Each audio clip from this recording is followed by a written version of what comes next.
Hey guys, what's up? It's gonna be um a AEW DVD review slash pickup, whatever you want to call it. So the other day I picked up, well, I didn't pick up, I got it. I got Full Gear 2020, the final AEW pay-per-view I needed to complete my AEW DVD collection. Very great, very honored and very privileged, I guess, to have this in my collection, to have, to be able to complete the AEW collection, especially now that we're coming. It seems to be at the in wrestling wise, we seem to be coming out of the pandemic, and fans are allowed to come back. When the Double or Nothing 2021 had fans in attendance, like a full set. So, um, yeah, very look at it. So I'm very happy to have the last, to have all the pay-per-views from the pandemic and before the pandemic. Um, and to kind of relive that, kind of relive um, what could have been, what was a horrible time for all of us. Um, Let me put that down for a minute. So what was a terrible time for all of us? Actually, AEW gave us some, AEW and WWE, in respect, gave us some moments and something to take our minds off the current world situation. And I know it was hard. It was hard. It is hard. Watching empty arena stuff. I mean, I went back recently and watched the first Dynamite episode, the opening segment on the 18th of March 2020 when Cody comes out and it's just him in the arena by himself, and it's just so weird, man. Anyway, less say about that the better. So yeah, Full Gear 2020. We have Eddie Kingston, John Moxley. We have Cody and Darby Allin. We have the Young Bucks and FTR. I love this pay per view. Shall we? Let's get to the back, shall we? Let's get to the back. So we have the countdown to Full Gear. We have Serena D versus Alison Kay.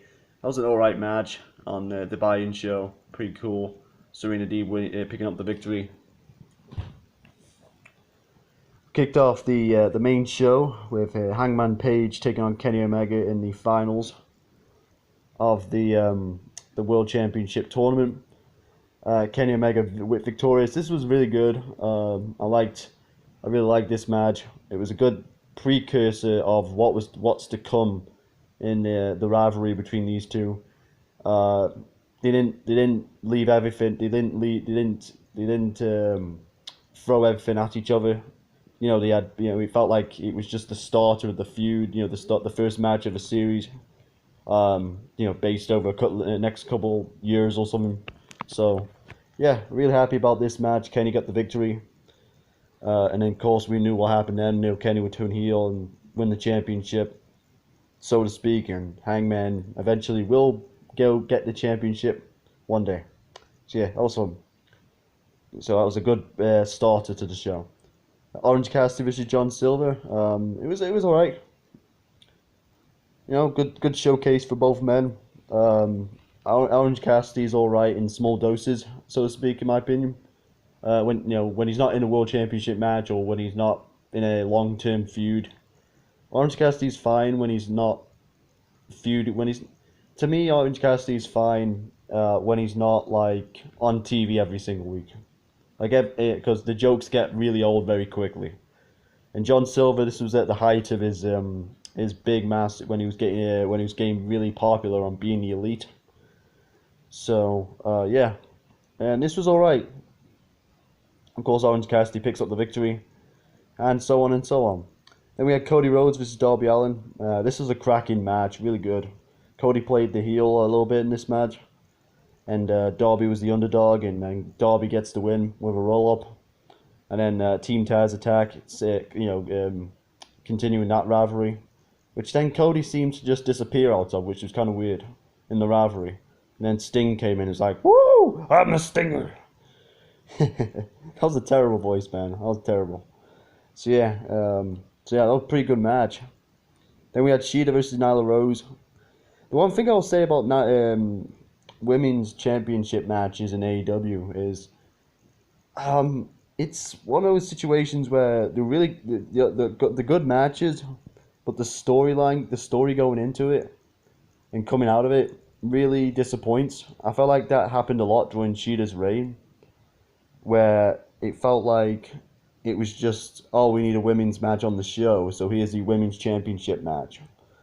Like they're really good, that Sheeta's really good, but I felt like because there was no story going into it. It kind of that's I kind of felt like that lacks the the lack of storytelling really made really I don't know what I'm fucking saying here, man. Basically, because of the lack of story, the it kind of um put it took it down a notch, in my opinion, because that's most of Sheeta's reign apart from like the Britt Baker match at Double or Nothing in 2021. You know, yeah, I feel like most of Sheeta's reign was forgettable because there was no story there. That's what I'm trying to get at. Then we had the FTR anyway, so Sheeta retains. Then we had FTR versus Young Bucks. FTR versus Young Bucks for tag titles. Awesome match. Um, what can I say? It was a great match. Fantastic match. FTR and Young Bucks can go, and this is the dream match that everyone wanted, and it lived up to the hype. It was pretty good, and Young Bucks would win the tag team titles. The only thing I didn't like about it was the stipulation of if the Young Bucks lost, they would never challenge for the tag titles again. Kind of, kind of fingered the conclusion. He kind of saw it coming. But apart from that, big thumbs up. Then we had Matt Hardy and Sammy Guevara in the Elite Deletion match. This was fun. It was a cinematic match at the Hardy compound. It was fun. We had appearances from Gangrel, that was fun.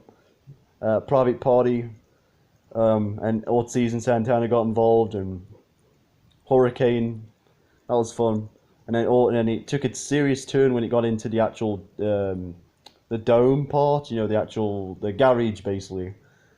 Took a very serious turn when Matt Hardy smashed Sammy's, and they did a not a repeat, but they did a kind of a revision of the All Out spot where Matt Hardy smashed his out on the back. Instead, this time it was Sammy. They played off that spot, and then he smacked him in the face with a chair, kind of like what Sammy did to him, and then destroyed him and completely almost murdered Sammy. Yeah, it got a bit serious towards the end, and but it was a good way to end that feud. It was a good way. It was a good it was a good way to put a line underneath that, feud, and put a exclamation mark at the end of it, and just complete it and just end that feud, which needed to end, because otherwise someone would have died. Because that feud between Matt Hardy and Sammy Guevara is so fucking scary at some points. You worry about it made me not want to see them wrestle, and so I'm glad they did this one last match. Everyone was safe, and we moved on to bigger and better things. Then we had Chris Jericho versus MGF. It was alright. It was kind of weird because they're both heels at the time, so there was kind of that weird heel dynamic. But it was alright, and then MJF got to join the Inner Circle. Not much to say about that match. Then, of course, the main event: Jon Moxley, Eddie Kingston, I Quit match for the World Championship. I love this match, man. It was violent. It was vicious. It was brutal. It was all the above. It was good. I enjoyed it. Good I Quit match. The only thing I would say about it though is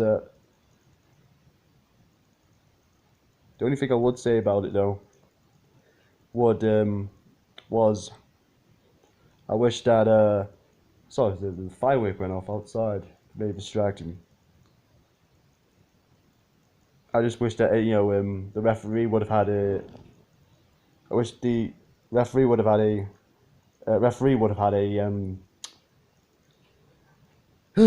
Sorry about that. I wish the referee would have had a microphone. That's what I was trying to say. freaking firework went off again. So yeah. Cool event. Full Gear 2020. Really good. Really glad I got this. And that's it, guys. I'll be out. That's it for now. I'll see you later. Bye.